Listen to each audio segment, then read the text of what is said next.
Sobat Antara, senang sekali menyapa Sobat Antara semua dalam Berisik Berita Asik. Sobat Antara, tahu nggak sih kalau kita membahas tentang kesehatan jantung, ternyata kesehatan jantung di Indonesia ini masih menjadi masalah kesehatan yang mematikan.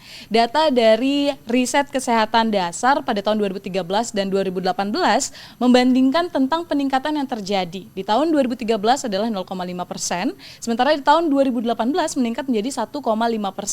Bahkan pada 28 September 2022, tepat di Hari Jantung, itu diungkapkan di Indonesia sendiri ada sekitar 7,6 masyarakat atau penduduk di Indonesia ini mengalami masalah kesehatan jantung. Lalu apa yang harus kita lakukan? Langkah-langkah preventif apa nih yang nantinya kita harus persiapkan untuk menjaga jantung kita? Jantungnya cuma satu loh. Makanya kita ngobrol langsung bersama Dr. Radit yang telah hadir di studio Antara hari ini. Halo Dok. Halo Mbak Ovi. Senang sekali Ovi kedatangan Dr. Radit ini langsung Ketua Umum Perki, langsung ke sini PP Perki untuk membahas masalah jantung. Datanya mengerikan loh Dok. 7,6 juta kemarin dirilis oleh Kementerian Kesehatan juga terkait masalah kesehatan jantung. Sebenarnya di Indonesia sendiri masalah yang paling tinggi ini apa Dok? Tentang jantung. Ya, jadi kita ketahui masalah jantung ini menjadi isu utama kesehatan di Indonesia. Nah ini insidence ini tidak berkurang ya, belum bisa berkurang despite of kemajuan teknologi baik medical treatment, intervensi non bedah atau intervensi bedah. Ya, kemajuan teknologi sudah maju tapi tetap masih juara nomor 1. Yeah. Nah ternyata penyakit jantung ini macam-macam, mulai dari penyakit jantung koroner yang menjadi isu di sini, ada penyakit otot jantung, ada penyakit selaput jantung, juga ada yang disebut penyakit jantung bawaan. Penyakit jantung bawaan itu adalah penyakit bawaan yang jumlahnya paling tinggi. Yeah. Jadi ini menjadi isu utama ya semuanya tentang penyakit jantung. Nah, khusus untuk penyakit jantung koroner sebenarnya 80% masih bisa kita cegah. Oh. Jadi intinya di sini adalah prevention. Ya, langkah-langkah pencegahan. Jadi langkah pencegahan ini oleh karena itu kalau ditanya di mana kita? Kenapa pengobatan ini semakin mutakhir tapi kok nggak turun-turun? Nah, ini adalah di pencegahan, gitu Mbak. Iya betul. Bahkan sebenarnya WHO sendiri mengungkapkan ini menyebabkan kematian tertinggi di dunia, tidak hanya di Indonesia. WHO yang mengungkapkan. Benar sekali. Ada negara-negara maju di luar sana itu untuk urusan teknologi kita udah nggak usah diadu lagi lah Dok ya. Ya. Tapi akhirnya orang-orang pada bertanya faktor penyebab. Mungkin banyak yang sudah tahu gara-gara saya suka marah-marah, tensi saya tinggi nih resiko jantung. Apakah seperti itu Dok? Atau kebiasaan makan saya yang sembarangan yang akhirnya bermasalah pada jantung di kemudian hari? Ya, jadi memang basicnya ada namanya bakat ya. Oh. Tapi bakat ini atau hereditary ini bisa timbul atau bisa enggak, tergantung faktor namanya faktor pencetus. Nah, faktor pencetusnya itu pertama mulai dari pola diet yang tidak seimbang. Nah, sekarang orang maunya makan cepat. Yeah. Fast food. Cepat saji, kemudian rasanya juga nendang gitu ya. Nah, jadi kalau rasanya nendang itu pasti ada komponen garam dan lemak. Kemudian ada juga manis. Yeah. Nah, jadi tambahkan gula pada minuman. Nah, itu mulai gaya-gaya hidup itu. Karbohidrat sederhana ya, makanan olahan itu juga menjadi tren. Dibandingkan dengan gado-gado atau pecel gitu ya. Daging juga gitu, daging olahan lebih banyak peminat ya lebih trendy ya. Fast food yang ayam goreng dengan bumbu-bumbu tepung itu juga menjadi tren juga. Nah, dibandingkan dengan tradisional ayam goreng. Nah, itu satu. Kemudian yang kedua sedentary lifestyle. Sedentary lifestyle. Kalau dilihat ini orang Indonesia tuh paling malas jalan ya. Oh. Jalan dari motor ya, Dok, ya? dalam gang mau ke depan harus pakai ojek. Ya. Kemudian jadi inactivity. Sekarang kalau mau pesen makan ada GoFood, ada ojek online. Yep. Kalau ada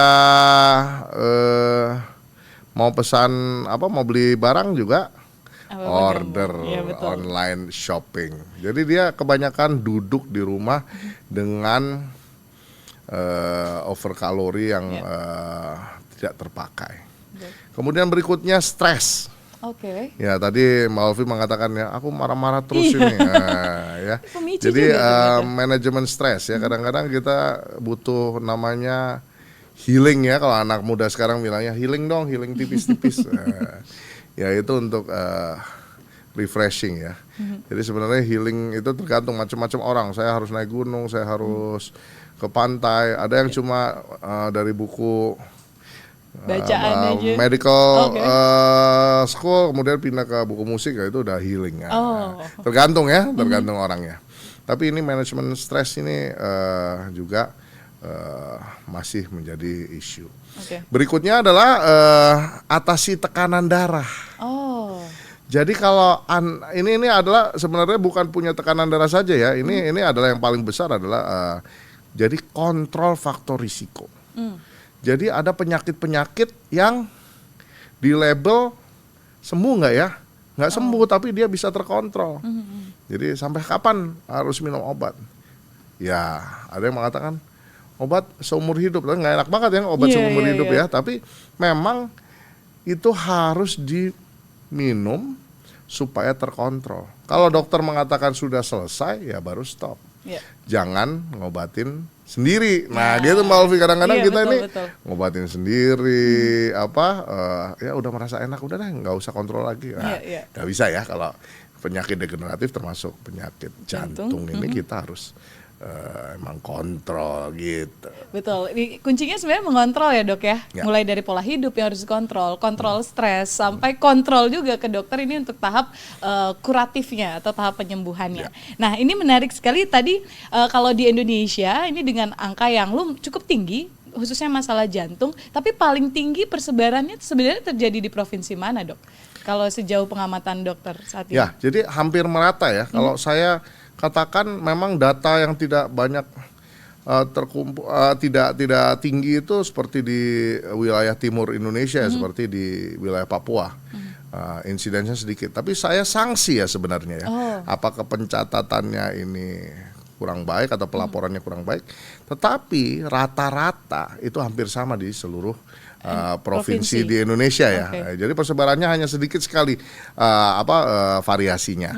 Nah, kenapa begitu? Karena memang gaya hidupnya hampir sama, even di daerah perkotaan sampai di daerah pedesaan. Dulu kalau orang di daerah pedesaan masih mencangkul sendiri, sekarang kita punya traktor. Jadi sama aja inactivity juga ya. Sudah ada transportasi, sudah sampai mana-mana. Betul. Berarti ini menjawab pertanyaan saya selanjutnya, karena banyak yang membandingkan masalah kesehatan jantung di perkotaan itu pasti dikatakan lebih tinggi daripada pedesaan. Tapi sebenarnya mungkin yang dilaporkan memang yang di perkotaan tinggi, pedesaan yang kecil gitu ya dok ya? Ya, karena tadi jalur informasinya berbeda. Memang kita ini masih kelemahan kita ya. Jadi pencatatan dan pelaporan ini masih harus dibenahi. Tapi Mbak Olvi bisa lihat ya.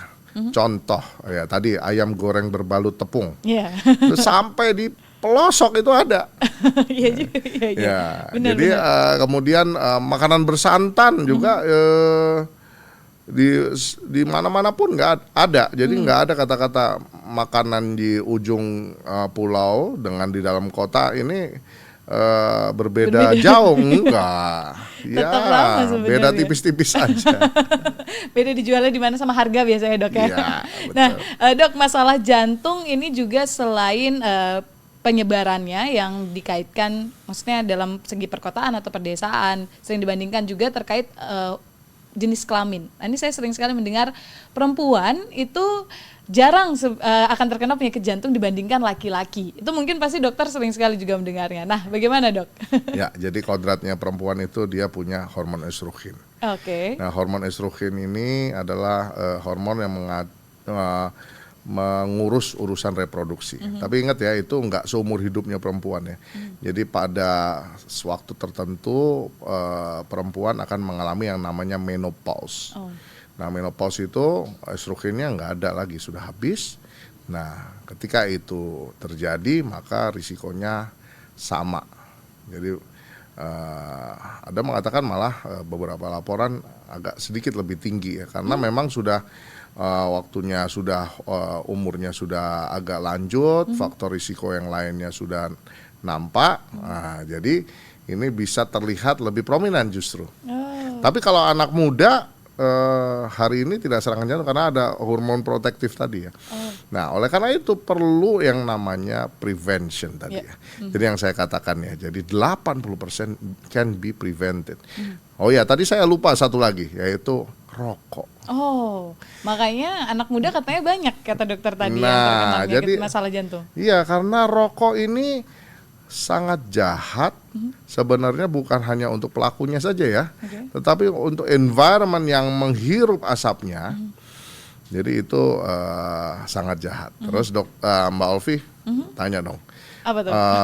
Kok kebalik ya, Dok? Sekarang anak muda ini nggak pakai rokok yang dibakar loh. Elektrik sekarang zamannya, Gila, Dok. elektrik. Katanya lebih aman. Iya, karena tidak terbakar gitu ya.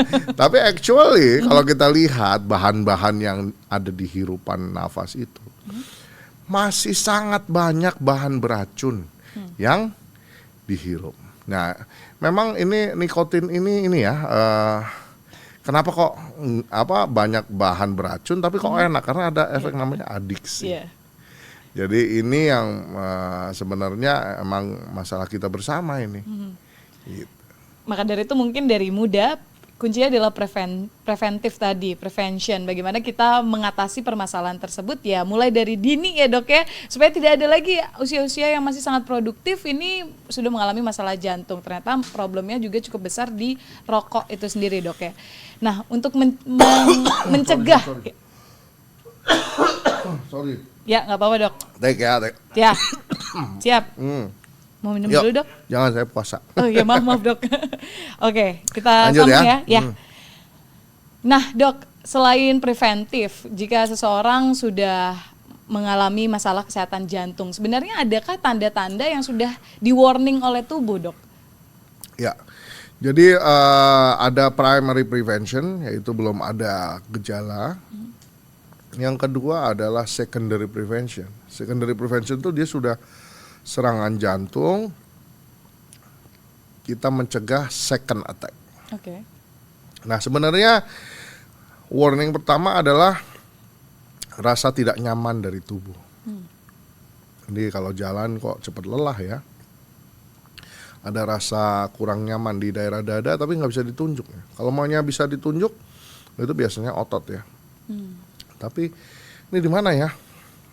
Kok masih ada? Di mana ya? Kalau ada tanda-tanda seperti itu, harus cepat minta pertolongan. Jadi harus datang ke dokter. Nah ini masyarakat Indonesia ini kadang-kadang takut gitu ya.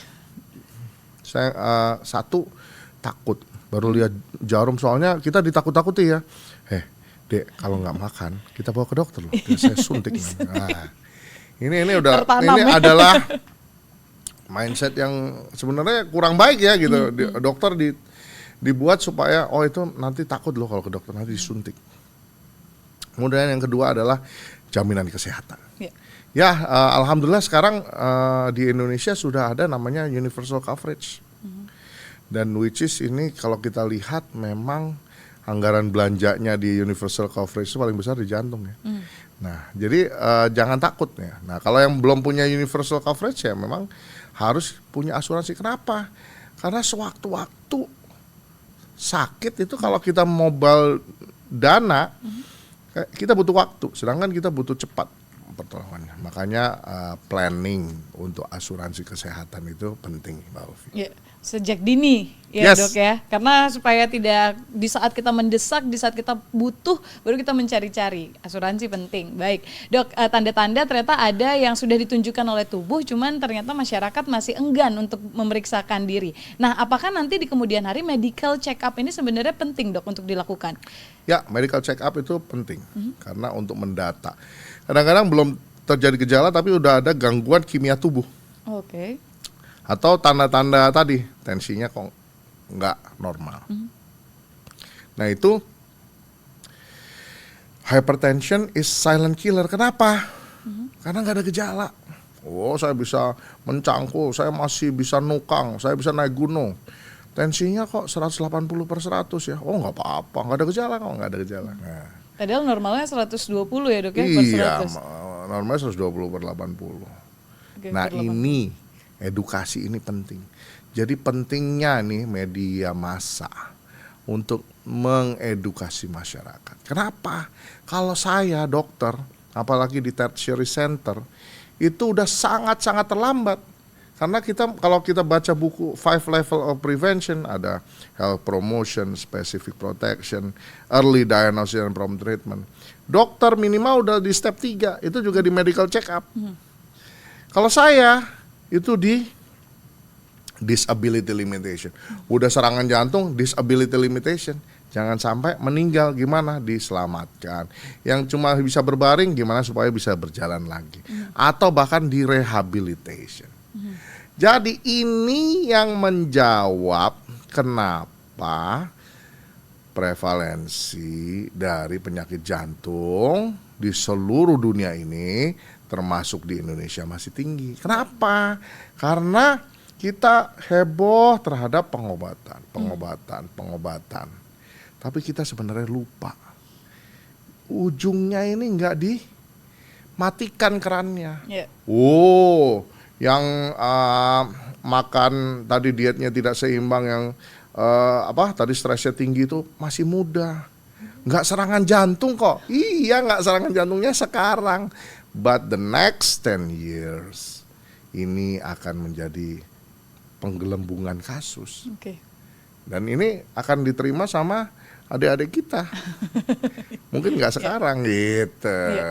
Intinya saya selalu setuju sih, menekankan kalau masalah kesehatan jantung 80% bisa dicegah. Mulai dari sekarang dulu kita mencegah. Hal sederhana bisa dilakukan, misalnya kita ke puskesmas ya Dok ya, ngecek aja dulu seperti apa tensinya, normal di angka 120/80. Kalau sudah normal bagus, kalau ternyata agak tinggi kita mulai treatment di awal ya Dok. Nah, jadi Mbak Ovi ini masalah puskesmas ini kayaknya Gimana agak tuh? fobi ya. Aduh, ke puskesmas ya. Nggak elit banget ya. Rumah sakit ya. Salah. Gimana tuh? Justru dengan primary care ini biaya akan bisa ditekan. Oke. Kalau kita langsung ke spesialis, kita biayanya Lonjak. akan melonjak. Iya. Kenapa? Karena tidak cost efektif. Nah, oleh karena itu memang di universal coverage ini mulailah dari primary care. Kalau primary care nggak bisa mengevaluasi atau tidak sanggup, baru kita akan dirujuk.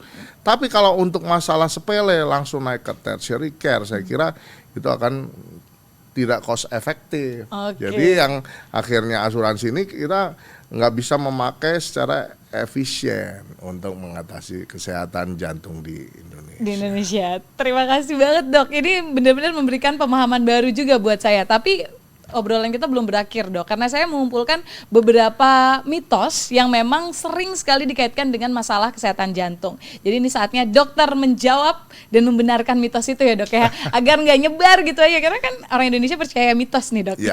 Oke, mitos yang pertama nih saya sering juga mendengar terkait keluarga saya punya riwayat penyakit jantung. Ini artinya saya juga pasti akan mengalami masalah kesehatan jantung. Silakan Dok. Ya, itu bisa jawabannya yes or no. Karena apa? Karena kalau keluarga menderita jantung berarti dia punya bakat. Nah, bakat ini gimana supaya tidak timbul? Nah, itu tadi preventionnya jalan nggak? Misalnya makan makanannya seimbang, olahraga teratur, tidak merokok, stresnya diatasi. Kalau punya hipertensi, tensinya diturunkan, dia tidak akan risiko untuk menjadi serangan jantungnya lebih rendah. Tetapi kalau ini tidak ditaati, positif, pasti dia akan terkena serangan jantung. Baik, sudah dijawab ya Sobat Antara. Mitos yang kedua, ini seringkali juga orang menganggap angin duduk, Dok. Nah ini angin duduk simpang siur sekali, ada yang bilang masalah jantung, ada yang bilang masalah dikenakan tetangga gara-gara iri. Nah sebenarnya angin duduk ini apa, Dok, hubungannya dengan masalah jantung? Jadi kalau angin duduk itu padanannya adalah serangan jantung. Oke. Jadi harus cepat minta pertolongan. Jadi kalau rasanya, jadi angin duduk itu adalah nyeri yang amat sangat. Kalau saya boleh sharing pengalaman teman-teman yang sudah serangan jantung itu, sakit yang amat sangat, keringat dingin yang belum pernah dirasakan sebelumnya. Jadi kadang-kadang orang bingung, ini saya sakit apa ini? Nah itu angin duduk, diam aja langsung bisa mati mendadak. Nah ini oleh karena itu kita perlu untuk Sobat Antara bagaimana menolong pasien dengan atau menolong korban dengan henti jantung mendadak ini. Coba kita lihat ya. Pemain sepak bola tuh yang di Eropa ya. Dia henti jantung mendadak. Ditolong nggak? Ditolong. Sama kaptennya dilakukan bantuan hidup dasar. Hidup nggak? Qadarullahnya hidup ya. Nah, tapi kalau yang di Indonesia ada beberapa kasus ya. Ada ustazah sedang mengaji, tiba-tiba cardiac arrest. Ditolongnya tidak proper. Pemain bulu tangkis juga gitu, penyanyi, public figure, kita tidak mampu menolong. Nah, akhirnya kan berakhir pada kematian. Nah, penting buat kita untuk mengetahui bagaimana cara menolong henti jantung mendadak. Itu namanya bantuan hidup dasar. Oleh karena itu Sobat Antara kalau tertarik dengan hal ini, hubungi Perhimpunan Dokter Kardiovaskular Indonesia cabang terdekat. Jadi Anda bisa bertanya dan bisa mengambil course singkat untuk orang-orang umum ya. Nah ini penting ya Dok ya, ini mungkin nanti bisa digalakkan atau ke RT RW terdekat untuk dilatih masyarakat dan penduduknya ya Dok ya. Betul. Sebenarnya ini menjadi PR baru juga mungkin buat teman-teman. PR baru karena kalau di luar negeri ini masuk kurikulum sekolah. Dan semua pemadam kebakaran, polisi bisa melakukan bantuan hidup dasar. Karena itu yang paling penting, namanya bantuan hidup dasar. Satu lagi nih Dok, ada yang bilang kalau tadi dokter sempat menyebutkan nyeri yang tidak bisa ditunjuk, itu udah tanda-tanda ya Dok ya, secondary tanda dari penyakit jantung. Nah ada yang bilang mitosnya kalau misalnya jantung berdegap sangat kencang, bukan lagi jatuh cinta ya Dok ya, tangan keringat dingin, ini tanda-tanda masalah jantung. Gimana tuh Dok? Ya, jadi kalau jantung berdegup sangat kencang disertai keringat dingin, cepat langsung ke rumah sakit. Ya, apalagi disertai tanda pusing, mau pingsan. Nah, itu butuh pertolongan cepat. Berarti itu memang tanda-tanda juga yang ditunjukkan. Jadi gampangnya gini, kalau kita ini tidak bisa mengatasi gejala yang ditimbulkan oleh tubuh, cepat minta pertolongan ke dokter. Pastikan bahwa ini tidak darurat. Kalau tidak darurat, boleh pulang lagi. Yang penting sudah ditangani oleh orang yang tepat. Ya Dok ya, karena permasalahan jantung di Indonesia juga sangat tinggi ya, ini kurangnya penanganan atau masyarakat sekitar juga masih belum peka terhadap tanda-tanda yang jantung sudah tunjukkan pada kita. Dok, untuk upaya sendiri nih yang dilakukan pemerintah, karena data sendiri di tahun 2019 sebenarnya Dok ya, itu angka kasusnya 10 juta.